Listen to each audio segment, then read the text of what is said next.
Fala galera, sejam bem-vindos a mais uma aula da Ion School. Hoje nós começamos a nossa primeira aula do nosso módulo de livros históricos do Antigo Testamento. Na última aula nós finalizamos o Pentateuco, tendo o entendimento de quem são os judeus, de onde eles vieram. Havia um homenzinho que morava lá em Ur dos Caldeus chamado Abrão. O Senhor o tirou de lá, depois passou por Harã, depois foi para Canaã. O Senhor fez uma aliança com ele, depois fez uma aliança com seu filho Isaac, com seu neto Jacó. E aí ele deu a promessa de que ele teria muitos filhos, mas esses filhos iriam para uma terra distante como escravos e seriam escravos por 400 anos. E foi o que aconteceu. Os filhos de Israel, que antes se chamava Jacó, entraram no Egito por uma boa causa, recebendo exílio pelo governador do Egito, que também era irmão deles, chamado José. Foram morar na terra de Goshen. E lá eles prosperaram, cresceram muito, mas foram oprimidos pelos governos do Egito até que os 400 anos passaram, por volta de 430 anos na verdade. O Senhor levantou do meio deles um homem chamado Moisés, chamado, ungido, separado por Deus, recebendo do próprio Senhor uma autoridade para milagres, sinais e uma liderança paciente, misericordiosa e humilde para liderar mais ou menos 1,5 milhões de pessoas que sairiam da escravidão e se tornariam o povo de Deus. Esse povo que saiu do Egito, liderado por Moisés e seu irmão Arão, eram agora uma grande nação, mas vieram daquele homenzinho que morava em Ur dos Caldeus, que tinha uma aliança com Deus. O Deus que prometeu é o Deus que estava cumprindo na vida deles a promessa. Muitos problemas ocorreram no deserto e por causa da falta de fé deles no momento de entrar na terra onde Deus havia prometido, o Senhor enviou eles para vagar no deserto, sendo liderados pela própria presença de Deus que habitava no meio deles, dentro de um tabernáculo, uma tenda, e se manifestava em cima de uma caixa de ouro chamada Arca da Aliança. Haviam 2 querubins em cima da tampa, essa tampa se chamava propiciatório, e em cima dessa tampa o Senhor se manifestava ao povo, e quando o Senhor não estava se manifestando dentro do Santo dos Santos, a nuvem do Senhor se manifestava do lado de fora. Se aquela nuvem subia do tabernáculo, era sinal de que eles deveriam se mover. Se a nuvem descia, era sinal de que eles deveriam se acampar. E eles ficaram 40 anos no deserto, 1 ano para cada dia que eles espiaram a terra prometida, mas voltaram sem crer que Deus poderia dar a eles. Depois, no final de 40 anos, Moisés, o líder desse povo, morre, passando a liderança para Josué. Josué teria sido o ajudante de Moisés todo esse tempo no deserto, seu grande mancebo, seu padawan, seu discípulo, seu parceirão. Moisés abençoou Josué e Josué recebeu do Senhor um espírito de sabedoria para liderar o povo. E ele precisava mesmo desse espírito de sabedoria, porque não era uma tarefa fácil liderar esse povo que era chamado por Deus de testa dura, por causa da sua teimosia, das suas rebeldias contra o Senhor. No deserto, o Senhor havia feito uma aliança com esse povo e teria dado a eles uma constituição, leis, regras, regulamentos, especificações de como adorar, de como servir ao Senhor, de como servir o seu próximo, de como amar uns aos outros, de como ser generoso com as suas finanças, com a sua colheita, como cuidar, como amar, como servir e tudo mais. E era uma grande parte do papel do líder da nação, tanto Moisés quanto Josué, de manter o povo com a memória fresca de que o Senhor é quem os lidera e de que eles pertencem ao Senhor enquanto eles estiverem obedecendo a Ele e aos seus mandamentos, o Senhor estaria abençoando eles. Mas no momento que eles se negassem a obedecer e rejeitassem as leis do Senhor, todas as maldições contidas na lei do Senhor viriam sobre eles. O Pentateuco então finalizou com um grande choro, clamor dos israelitas pela morte de Moisés e agora debaixo da nova liderança de Josué.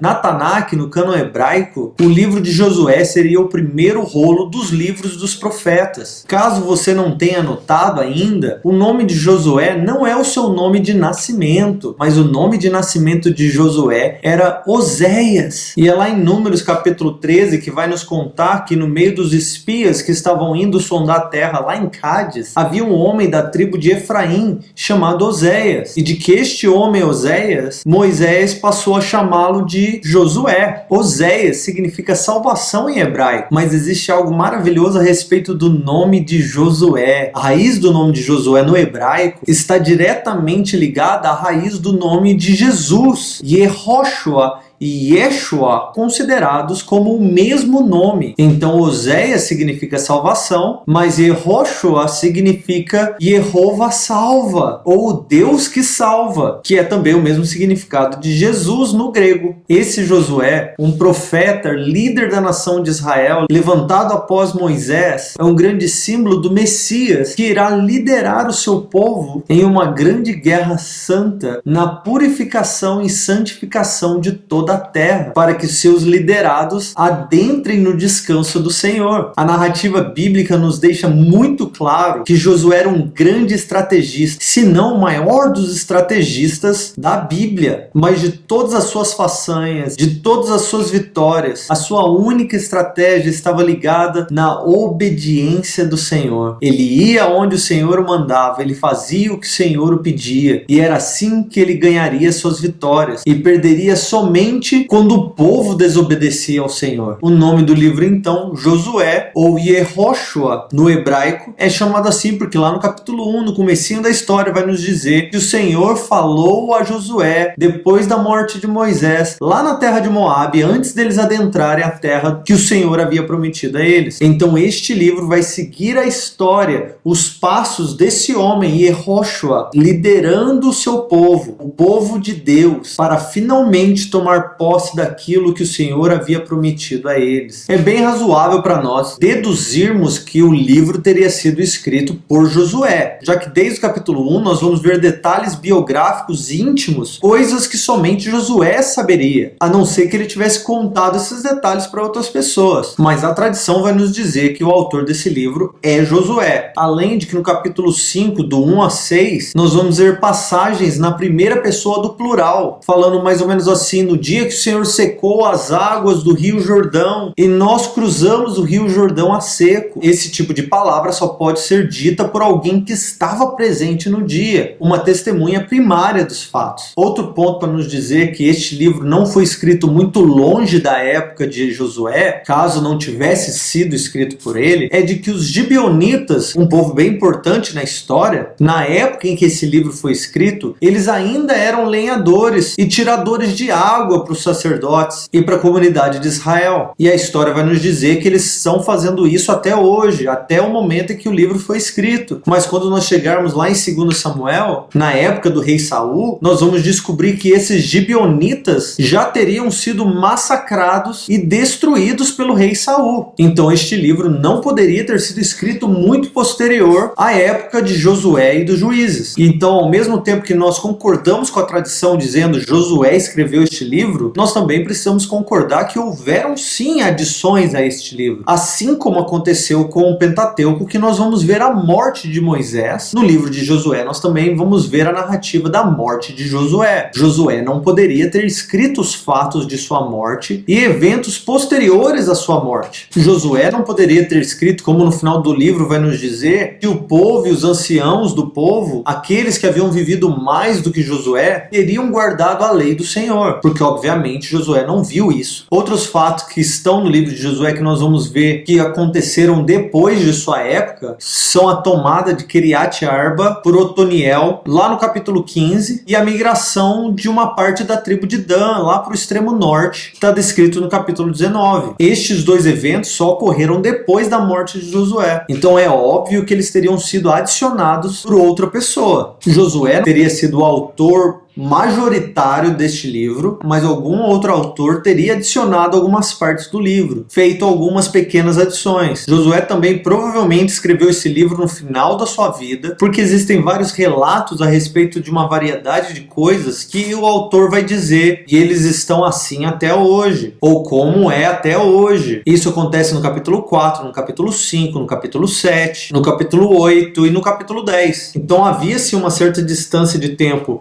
entre os fatos relatados e o momento da autoria dos escritos desse livro. Se nós considerarmos então que 1445 foi a saída dos judeus do Egito, tendo passado 40 anos no deserto, nós chegaremos à data então de 1405. Pelos relatos e a narrativa bíblica, nós vamos descobrir que do tempo da morte de Moisés até o tempo da morte de Josué se passaram 24 anos somente. Então nós vamos jogar esse livro num período de tempo tempo de 1405 a 1370 a.C. Um pouquinho para cima, um pouquinho para baixo. Como já expliquei para vocês, a questão de datação é muito complicada. Este livro teria sido escrito então para a segunda geração dos escravos que saíram do Egito, aqueles que ou cresceram no deserto ou nasceram no deserto e adentraram na terra prometida lá em Canaã, debaixo da autoridade de Josué. O tema desse livro é a conquista da terra, mesmo que de maneira parcial, a distribuição e divisão da terra e o estabelecimento dos israelitas em cada uma das suas divisões. Este livro vai enfatizar a guerra santa da parte do Senhor, enquanto por meio do seu povo, ele vai derrotar repetidas vezes os cananeus, os jebuseus e todos os outros eus que o povo encontrar no meio do caminho. Porque essas nações que viviam nesse território de Canaã eram tremendamente idólatras. E a maldade desse povo havia chegado ao seu ponto crucial, o momento em que o Senhor necessita julgar essas nações. E ele faz isso utilizando o seu povo, o povo da aliança. É uma guerra então de Deus contra os falsos deuses, do Senhor contra os ídolos da terra. Assim como ele havia prometido a Abraão, ele iria entregar aquela terra a ele. E de quebra ainda iria cumprir a profecia / maldição que Noé havia lançado sobre o seu neto Canaã, fazendo dele escravo dos escravos dos seus outros filhos, especialmente Sete, de quem vem a geração de Abraão. E mais uma vez esse livro vai ter uma grande ênfase no ponto principal das leis do Senhor. O Senhor é Deus e só há um. Mantenham-se longe de toda idolatria, porque a idolatria é uma grande abominação ao Senhor. O versículo-chave desse livro seria Josué capítulo 24, do 14 ao 15, que vai nos dizer assim: agora, pois, temei ao Senhor e servi-o com integridade e com fidelidade. Deitai fora os deuses aos quais serviram os vossos pais além do Eufrates e no Egito, e servi ao Senhor. Porém, se vos parece mal servir ao Senhor,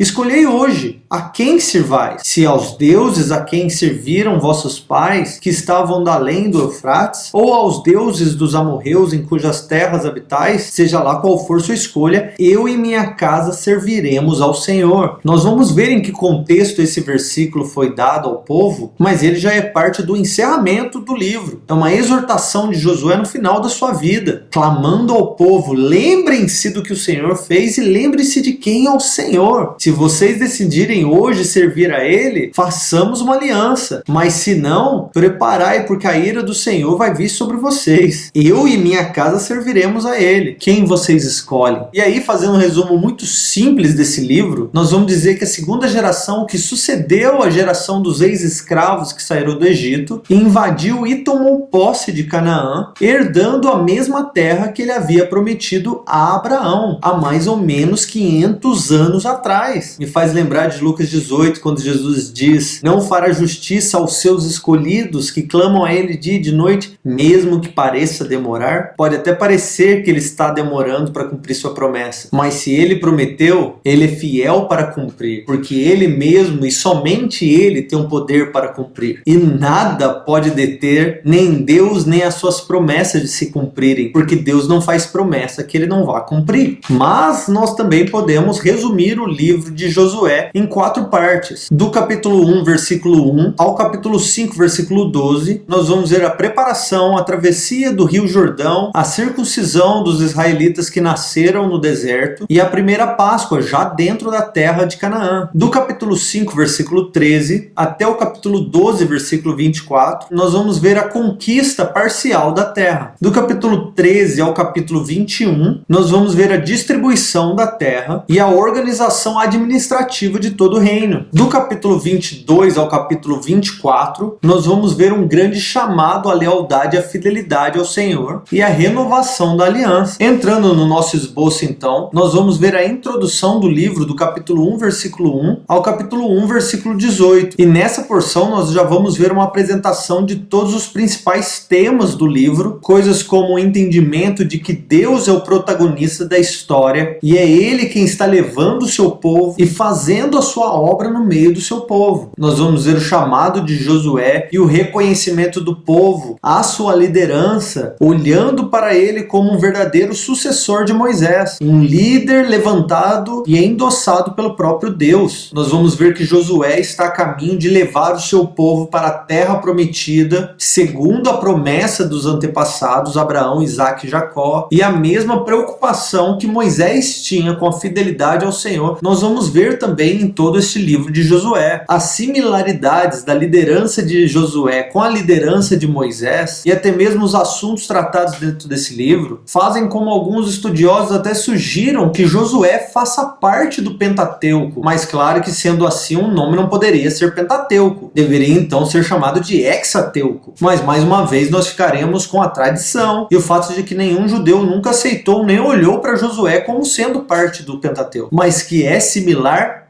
Nós vamos ver também uma exortação divina para Josué que é repetida diversas vezes em todo o livro. No capítulo 1, versículo 6, versículo 7, versículo 9, repetido no versículo 18, e também lá no capítulo 10, versículo 25, que é: Josué, seja forte e corajoso, esforça-te, tem de bom ânimo. É a mesma expressão, diferentes traduções. Uma outra coisa que é importante citar aqui, que faz parte do contexto do livro, se eu não disser agora, talvez se torne confuso mais para frente, lá no capítulo 32 de Números, no final da jornada do povo no deserto, no final da vida de Moisés, antes de Moisés contar passo a passo da sua jornada no deserto, nós vamos ver que Ruben, Gade e a meia tribo de Manassés pediram a Moisés que eles pudessem ficar deste lado do Jordão, na terra de Gileade, que essa terra fosse dada a eles por herança. Eles não precisavam passar para o outro lado do Jordão, porque essa terra era muito boa e essas tribos tinham muito gado. Então eles gostaram daquela terra e Moisés prometeu a eles que iria entregar essas terras de Gileade para eles, mas de que primeiro era necessário de que todos os seus guerreiros atravessassem o Jordão com eles, com o restante do povo, para ajudar o povo a se assentar na terra, a vencer suas batalhas, e quando tudo estivesse finalizado, então os da tribo de Ruben, de Gade e de Manassés poderiam retornar para suas terras, as terras que ficariam para eles como herança. Essas terras do lado de cá do Jordão, no lado leste, iriam desde lá de Cádiz, no sul do Jordão, até Bazã, lá no alto, no norte. Era uma extensão de terra bem grande. E é importante dizer isso agora, porque nós vamos ver essa divisão acontecendo mais pra frente no meio de Israel, e se eu não citar isso agora, talvez se torne confuso lá pra frente. Do capítulo 2, versículo 1 ao capítulo 5, versículo 12, nós vamos ver os preparativos e a entrada do povo na terra prometida. Nós vamos ver os preparativos militares, Josué enviando 2 espias lá para a cidade de Jericó, já que Jericó seria a primeira cidade a ser atingida pelos israelitas. Lá eles vão se encontrar debaixo da proteção de uma prostituta chamada Raabe, que os exila dentro de sua própria casa, mesmo que estes espias estejam sendo perseguidos pelo povo da cidade. Mas Raabe vai contar para eles algo incrível. Ela vai dizer que o povo da cidade está tremendo de medo dos israelitas, absolutamente tomados de temor, porque todas as cidades ao redor estão ouvindo a respeito das vitórias de Israel e como o próprio Deus tem feito milagres em prol desse povo. Ela vai até dizer aos 2 espias de que ela sabe que o Senhor deu a eles essa terra como herança, e é por isso que ela vai pedir a eles que eles sejam bondosos com ela e com sua família, assim como ela está sendo bondosa para com eles, protegendo eles em sua casa. Eles fazem um juramento para ela então de que eles serão cuidadosos, misericordiosos para com ela e com sua casa, se quando eles voltarem e entrarem dentro da cidade, eles encontrarem uma fita vermelha amarrada na janela, para sinalizar de que ela e a sua família estão lá dentro da casa. Mas se eles voltassem, eles não encontrassem fita alguma, onde quer que ela estivesse dentro da cidade, ela seria morta como o restante. Não haveria misericórdia alguma e eles não precisariam cumprir o seu juramento. No capítulo 3 e capítulo 4 nós vamos ver a travessia do Rio Jordão. Se você olhar no mapa, o Rio Jordão está assim, eles estão do lado de cá, do lado leste, e vão passar para o lado oeste, para dentro do território de Canaã. E essa travessia também foi milagrosa, assim como a primeira geração experimentou lá no Mar Vermelho. As águas do rio foram seguradas rio acima e o povo atravessou em um caminho seco, tão seco que Josué e um homem de cada tribo de Israel Israel, tomou pedras, construíram um altar, um memorial no meio do rio, com 12 pedras grandes, e tomaram outras 12 grandes pedras de dentro do rio e levaram com eles para fora do rio para construir outro memorial lá fora, para que as próximas gerações, quando elas perguntassem o que significam essas pedras, seus pais deveriam dizer: essas pedras vieram de dentro do rio. Isso é para que nós lembremos do que o Senhor fez para conosco e como Ele nos fez atravessar em um caminho seco para tomar posse da terra que Ele havia prometido a Abraão, Isaque e Jacó. No capítulo 4, versículo 19, vai nos dizer que o povo saiu do Jordão no 10º dia do primeiro mês. E por último, nós vamos ver também uma preparação espiritual. Do outro lado do Jordão, já lá no território de Gilgal, no capítulo 5, nós vamos ver que Josué junta todo o povo e ele purifica o povo, renovando a cerimônia da circuncisão, já que lá no deserto, somente a primeira geração que saiu do deserto foi circuncidada, mas não a segunda. Essa foi a primeira cerimônia de circuncisão depois daquela que ocorreu no deserto. E é interessante que o texto vai nos dizer que o povo ficou acampado lá por alguns dias, até que todos os homens sarassem, até que todos os homens parassem de chorar, né? E aí no versículo 11 e 12 do capítulo 5 nós vamos ver que lá em Gilgal o povo celebrou a Páscoa novamente. Nós não temos relatos de outras Páscoas que ocorreram desde o primeiro ano. Possivelmente ocorreu, mesmo que algumas pessoas vão dizer que não. Nós só sabemos que aqui eles celebraram a Páscoa e comeram do fruto da terra, a terra que Deus havia prometido a eles. Comeram pães e espigas tostadas. E porque agora eles estavam na terra prometida, comendo do fruto da terra prometida, no dia seguinte da celebração da Páscoa, o maná cessou, parou de cair do céu aquilo que havia sustentado o povo por 40 anos no deserto. Eles não mais precisavam disso, porque o Senhor havia cumprido a sua promessa. Eles estavam no lugar aonde o Senhor disse que iria levá-los. De Josué 5, versículo 13, até o capítulo 8, versículo 35, nós vamos ver os relatos de Jericó e da cidade de Ai. E toda a história começa com o relato de um encontro entre Josué e o chefe do exército do Senhor. No versículo 13, a palavra vai nos contar que perto de Jericó, Josué encontrou um homem com uma espada desembainhada. Josué olhou para ele e perguntou: você está conosco ou você está com os nossos adversários? O homem olha para Josué e fala assim: nenhum dos dois, porque eu sou o comandante do exército Yehová. O interessante é de que no hebraico isso tudo é uma palavra só: comandante, exército, Yehová. Foi só dizer isso que Josué entendeu tudo, sabia exatamente quem era este homem, e na hora ele se prostra diante do Senhor e o adora e pergunta a ele: quais são as suas ordens a mim, ao seu servo? Eis-me aqui. É um espelho do encontro de Moisés em Êxodo 3. O Senhor agora, na imagem de um homem com uma espada desembainhada, diz para Josué: retira a sandália dos teus pés, que o lugar onde você está é santo. Então Josué estava diante daquele que havia se revelado a Moisés na sarça ardente, o anjo Yehová, o próprio Senhor, indo mais a fundo ainda, ousadamente dizendo o próprio Yehoshua. Nós temos aqui um pequeno Yehoshua e um supremo Yehoshua, a sombra e a realidade, o líder do exército de Israel e o líder do exército dos céus. Yehoshua se dobrando diante do grande Yehoshua, Yeshua. Mas é bem legal também que Josué encontra o comandante do exército de Jeová, mas ele não encontra e ele não enxerga o exército desse comandante. Talvez o que ele estava querendo dizer era de que o meu exército é o povo de Israel, ou talvez ele simplesmente queria que ele compreendesse: eu não estou aqui sozinho, mesmo que você não enxergue. Mas lá em 2 Reis 6 nós vamos ver que Eliseu enxergou o exército do Senhor, mas não enxergou o comandante desse exército. Em um relato nós temos um comandante sem exército, no outro um exército sem comandante. Vai ser somente lá em Apocalipse 19 que nós vamos ver os céus abertos e um cavaleiro que se chama Fiel e Verdadeiro, com seus olhos como chamas de fogo, muitas coroas em sua cabeça, vestido com um manto branco manchado com sangue, em sua coxa escrito Rei dos Reis, Senhor dos Senhores, e o seu nome é o Logos de Deus. E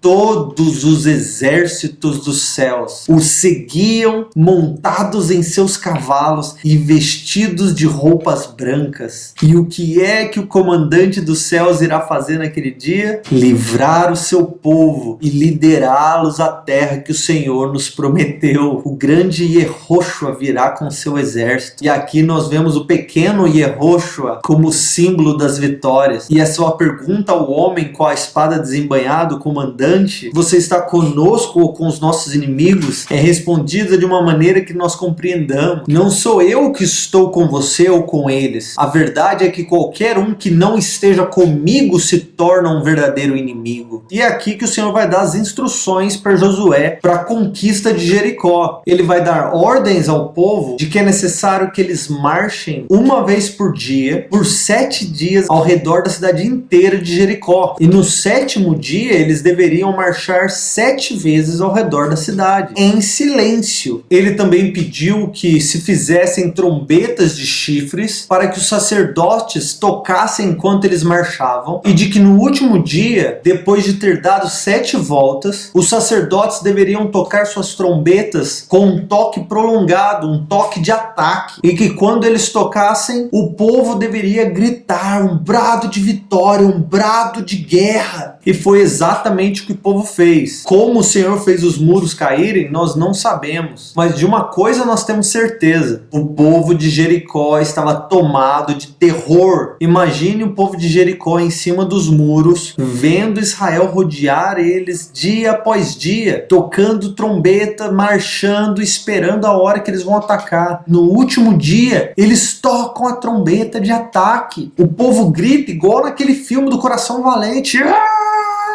Imagina o que esse povo em cima do muro sentiu. Era jericoense correndo para todo lado, apavorado. Se foi o pavor dele que fez os muros racharem ou cair, nem me importa. O que importa é que o muro caiu e o povo adentrou a cidade, queimou e matou todo mundo, livrando da morte somente Raabe e sua família. E desde aquele momento, Raabe e sua família passou a habitar e a viver entre os israelitas, sendo encontrada na própria genealogia do Messias depois. Mas para esse ataque da cidade de Jericó, o Senhor havia dado uma ordem: não tomem despojos, não levem com vocês nada. Qualquer prata, qualquer ouro que for encontrada é santo ao Senhor, deve ir para os tesouros do Senhor, mas vocês não levem nada para casa. Havia um cara no meio de Israel chamado Acã. Ele, no meio do ataque, entra em uma casa, encontra uma capa babilônica, um pouco de ouro, um pouco de prata, e fala assim: por que não? Talvez o Senhor não veja. Levou tudo, enterrou dentro da sua tenda, num lugar para ninguém encontrar, onde ninguém vai ver. De Jericó eles já começaram a marchar em direção a Ai. Quando os espias voltam de Ai, eles já falam para Josué: Josué, a cidade é pequena, é coisa pouca, vamos mandar somente alguns, nem precisa de todo mundo ir não. Quando eles foram atacar Ai, eles levaram uma surra. O povo voltou da batalha, todo mundo chorando, todo mundo gritando diante do Senhor: ai, o que está acontecendo, Senhor? Josué clamando diante do Senhor: Senhor, o Senhor nos trouxe aqui para nos fazer morrer na mão dos nossos inimigos. Como assim? O Senhor nos abandonou. Deus fala assim: o que você está fazendo prostrado aí? Levanta daí. Foram vocês que erraram. Eu ordenei que não se levasse nada, e alguém no meio de vocês levou. Levantem amanhã cedinho e eu vou mostrar quem foi. No dia seguinte, Josué reuniu todas as tribos e o Senhor apontou a tribo de Judá. A tribo de Judá então veio para frente, todo mundo voltou para casa. Vamos lidar com essa questão aí. No meio da tribo inteira de Judá, o Senhor aponta o clã de Zerá. O clã de Zerá vem para frente, o Senhor aponta a família de Zinri. A família de Zinri vem para frente, o Senhor aponta Acã. Josué chama Acã e fala assim: que história é essa, meu filho? Você pegou alguma coisa? Acã: eu peguei. Eu vi aquela capa, aquele ouro, eu não consegui segurar. Poxa vida, me perdoa. Eles foram até a tenda dele, encontraram a prata, o ouro, a capa, pegaram Acã, pegaram sua família, seus pertences, seus bens, tudo que ele tinha, levaram para fora do arraial, apedrejaram eles, queimaram tudo e cobriram tudo com pedra. E o texto vai nos dizer: este monte de pedra ainda está lá até hoje. E agora que eles purificaram o povo, eles enviam 30.000 homens para Ai, e o Senhor concede a eles a vitória. Mas dessa vez o Senhor diz para eles: agora vocês podem pegar despojos, que vocês encontrarem pertence a vocês. E a maneira que eles venceram Ai foi incrível. A estratégia perfeita da parte de Josué. A porta de Ai estava desse lado, eles colocaram um tanto de gente do lado de cá atrás da cidade, vieram de frente da cidade, começaram a batalhar e fugiram. Quando o povo de Ai viu que eles estavam fugindo, disseram: ah, eles estão fugindo igual da outra vez, vamos correr atrás deles e matar eles. Saíram todos os homens, todos os guerreiros de Ai para correr atrás dos israelitas. Quando eles saíram da cidade, o povo que estava atrás da cidade invadiram a cidade de Ai, botaram fogo em tudo, mataram todo mundo. Enquanto eles estão fazendo isso, o povo de Ai está entre agora o povo que se voltou contra eles e o povo que havia queimado a cidade saiu da cidade agora para atacar eles. Era uma tocaia perfeita. E foi assim que a cidade de Ai foi destruída. Aí depois disso o livro vai nos contar que Josué cumpriu as ordens de Moisés dada a ele, de que ele dividisse o povo e colocasse metade sobre o monte Ebal e metade sobre o monte Gerizim. E aqueles fariam aquele canto antifonal, aquele canto responsivo, metade cantando sobre as maldições, metade cantando e declarando as bênçãos do Senhor. E Josué constrói então aquele altar sobre o monte Ebal para oferecer holocaustos e oferta de paz ao Senhor, como Moisés havia ordenado a ele. E enquanto o povo estava dividido nos dois montes, Josué sobre o monte Ebal, o monte das maldições, o povo sobre Gerizim, os sacerdotes ficavam no vale com as trombetas e com a arca da aliança. Esse momento deve ter sido um espetáculo e aterrorizante ao mesmo tempo para qualquer habitante das outras cidades que viram de longe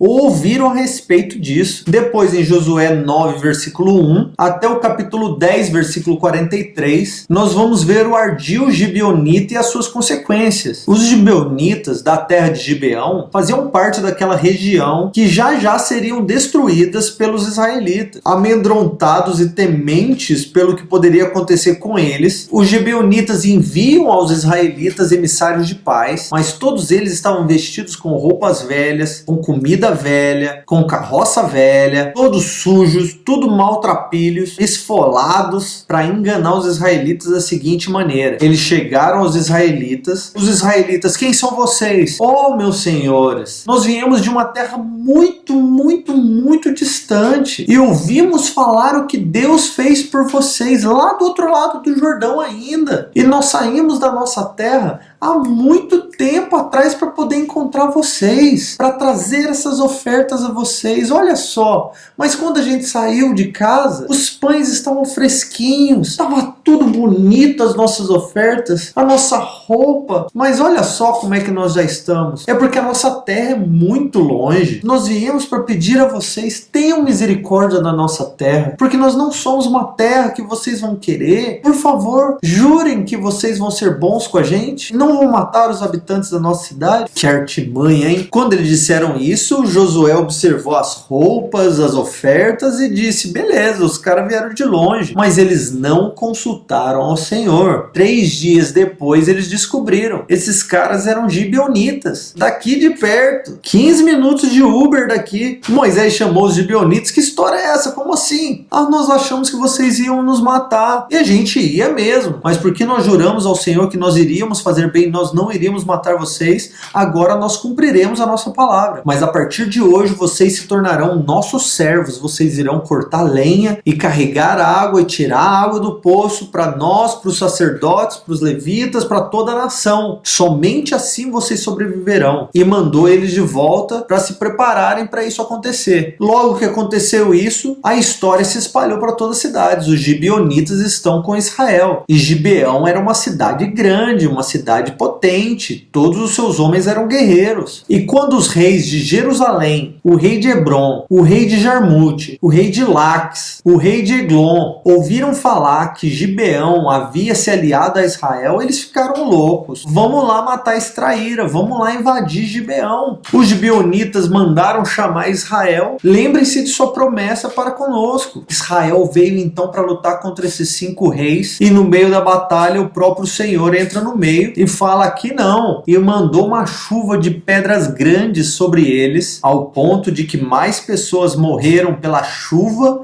do que pela espada naquele dia. E no meio dessa batalha, Josué faz uma oração. Sol fica parado sobre Gibeão e lua fica parada sobre o vale de Aijalon. E o livro vai nos contar que o sol e a lua ficaram paradas em seu lugar durante um período de quase um dia todo. E logo depois então que eles venceram estes exércitos, eles partiram dali, cidade em cidade desses reis, invadindo, tomando posse, destruindo a cidade e matando seus habitantes. Lembrando de que eles estavam purificando a terra que deveria ser santa ao Senhor, uma terra monoteísta, que servia a um só Deus. Depois disso, de Josué 11, versículo 1, até o capítulo 12, versículo 24, nós vamos ver a conquista do norte daquela região e a lista dos reis derrotados por Josué. Como no capítulo 10, Josué e Israel haviam derrotado esses grandes reis e seus grandes exércitos, o território inteiro encheu-se de temor. O nome de Israel se tornou sinônimo de medo. E esse medo fez com que Israel vencesse cada vez mais cidades, mais nações. Os reis do norte então se uniram todos em uma grande confraria, juntando todos os seus exércitos, e a palavra vai nos dizer que esse exército era como a areia da praia, com muitíssimos cavalos e carros, como diz lá no capítulo 11. Mas como o Senhor havia dito a Josué, ele entregou esse exército inteiro nas mãos de Israel. Não sobrou ninguém. Eles aniquilaram um exército gigantesco. E aí no capítulo 12 nós vamos ver uma lista de cidades e reis que tanto Moisés quanto Josué haviam vencidos. Primeiro ele vai nos contar que Moisés venceu Sion, o rei dos amorreus, Og, o rei de Bassã, e o território desses dois grandes reis ficou como herança para as tribos de Ruben, de Gade e a meia tribo de Manassés, do outro lado do Jordão. Mas que agora, pela mão de Josué, Israel havia vencido o rei de Jericó, o rei de Ai, o rei de Jerusalém, o rei de Hebron, o rei de Jarmuque, o rei de Laques. Vamos tentar acelerar esse vídeo porque é muito nome. O rei de Eglon, o rei de Gezer, o rei de Debir, rei de Geder, rei de Ormã, rei de Arad, rei de Libna, rei de Adulão, rei de Maqueda, rei de Betel, rei de Tapua, rei de Éfer, rei de Afec, rei de Lasaron, rei de Madom, rei de Azor, rei de Sinron Miron, rei de Aksaf, rei de Tanak, rei de Megido, rei de Ged, rei de Quedes, rei de Jocneão, rei de Dor, rei de Goim e rei de Tirza.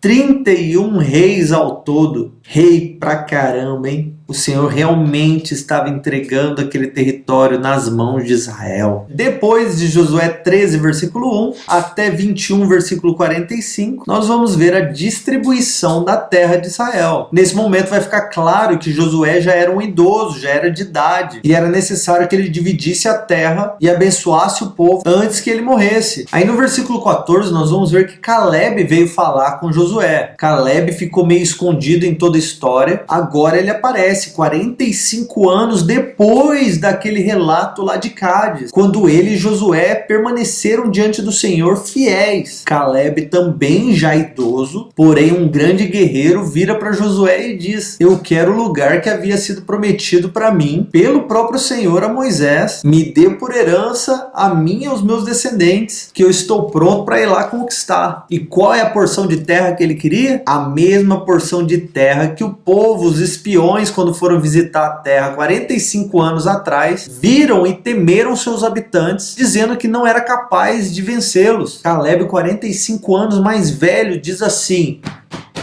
manda vir que nós vamos conquistar essa cidade. Ele pede então como herança Kiriat Arba, que é um monte fortificado, habitado por gigantes já por 3 gerações. Arba, Anak e seus filhos. Caleb então vai até lá, ataca, vence os caras, expulsa os gigantes e muda o nome da cidade de Kiriat Arba para Hebron. Nesse contexto todo, então, nós vamos ver que existem regiões ainda para serem conquistadas, mas Josué irá dividir a terra para que o povo possa conquistar o restante aos poucos. É importante saber isso para que faça sentido depois na história, quando nós virmos que estes povos que não foram conquistados estarão causando grande problema para Israel mais tarde. Então, já que Ruben, Gad e Manassés já receberam sua porção do outro lado do Jordão, agora as 9 tribos restantes vão receber receber a sua parte na herança. A divisão das terras então começa com Judá, que recebe a maior porção porque é a maior tribo. Depois José, que recebe 2 porções, a de Efraim e de Manassés. Manassés do outro lado do Jordão, e Efraim recebe a sua porção também dentro de Canaã. Mas a palavra vai nos contar que nem Efraim nem Manassés expulsaram os habitantes locais por completo, e por isso esses povos se tornaram um problema para eles enquanto eles estavam vivendo lá. Depois nós vamos ver a parte de Benjamim, a parte de Simeão, a parte de Zebulon, a parte de Isacar, a parte de Asser, a parte de Naphtali, de Dan, e por último nós vamos ver a parte de Josué, que também é da tribo de Efraim e recebe a sua porção no meio dos seus irmãos da tribo. Lembrando que a divisão da terra foi feita em 12, considerando que a tribo de Levi não recebeu porção nenhuma de terra, porque a porção deles era o Senhor. E a tribo de José havia sido dividida em 2, já que Israel havia tomado Efraim e Manassés como seus próprios filhos. Então nós tiramos José, tiramos Levi, mas acrescentamos Efraim e Manassés. E por último, no nosso esboço de Josué, do capítulo 22, versículo 1, ao capítulo 24, versículo 33, que seria o nosso epílogo, o encerramento da nossa narrativa. Estes últimos 3 capítulos vão se tratar da lealdade e da fidelidade à aliança do Senhor como denominador comum. Vai nos contar também sobre como Josué enviou Ruben, Gad e Manassés de volta para suas terras em paz, para receber a sua herança do outro lado do Jordão. Quando eles voltaram para sua terra, eles levaram muitas riquezas e muito gado, por causa dos despojos das guerras. Mas aí, no caminho deles para casa, eles pararam ainda no território de Israel, ainda em Canaã, e eles resolveram construir um grande altar ali perto do Jordão. Quando o restante de Israel ouviu falar disso, eles ficaram doidos. Vamos nos ajuntar contra eles. Não é possível que eles tenham abandonado ao Senhor e já estejam idolatrando outros deuses. Já estão sacrificando e oferecendo a deuses pagãos. Como é que pode que eles já tenham esquecido de tudo que o Senhor fez? E foram atrás deles. Lá no capítulo 22, versículo 16, nós vamos ver Israel questionando eles, dizendo: vocês já desviaram do Senhor? A maldade lá de Peor não foi suficiente? Quando Balaão fez com que eles pecassem contra o Senhor, idolatrando e comendo comida sacrificada e se prostituindo com Baal Peor, o deus daquela terra. Se vocês vão fazer isso, a ira do Senhor vai vir contra nós, porque vocês estão no nosso território. Se a terra que Deus deu a vocês é ruim, tragam suas famílias para cá, morem no nosso meio, mas não venham trazer a ira do Senhor contra nós. No versículo 21, então, eles respondem de volta: o poderoso Deus, o Senhor, o poderoso Deus, o Senhor, Ele sabe. E vocês também precisam saber. Nós não fizemos isso em rebeldia, nem em desobediência. Pelo contrário, esse altar não foi construído para holocaustos, para ofertas, para nada. Foi construído como um memorial, para que um dia os seus filhos não venham dizer aos nossos filhos do outro lado do Jordão que nós não podemos servir ao Senhor. E então nós apontaremos para esse altar, dizendo que esse altar foi um memorial entre os nossos pais, que nós somos um só povo, servindo o mesmo Deus. Finéias, que era o sacerdote também, declarou naquele momento: agora fica claro que o Senhor nos livrou. Olha que maravilha, olha esse momento, que coisa mais linda. Eles não estavam desviados nada, olha que beleza. Eles construíram um altar como memorial. Eles até disseram: nós sabemos que o único altar ao Senhor está diante do seu tabernáculo, na sua habitação. Nós nunca faremos algo contra o Senhor. Olha que maravilha, agora nós estamos seguros no Senhor. Depois desse episódio, então, nós vamos ver Josué exortando e chamando ao Senhor de volta à lealdade, à lei e aos preceitos do Senhor, fazendo uma nova aliança e ordenando que eles ficassem longe de qualquer tipo de idolatria. Fiquem tão longe da idolatria a ponto de nem mencionar o nome desses deuses entre vocês. Josué então reúne todo o povo diante de Deus, lembra da aliança de Deus com seus antepassados, contando a história desde Ur dos Caldeus, como o Senhor chamou Abraão, Isaac e Jacó, como eles foram parar no Egito, como o Senhor libertou eles do Egito, como eles passaram 40 anos no deserto, como o povo pecou no deserto, como o Senhor deu vitórias a eles, como a ira do Senhor veio sobre eles. E no contexto de lembrança de tudo aquilo que o Senhor fez por eles, é que nós vemos o versículo chave desse livro, Josué 24:14 14 a 15. É aqui que ele chama a galera e diz: agora temei ao Senhor e cultuai-o com sinceridade e com verdade. Jogai para fora daqui todos os deuses a que vossos pais cultuaram além do rio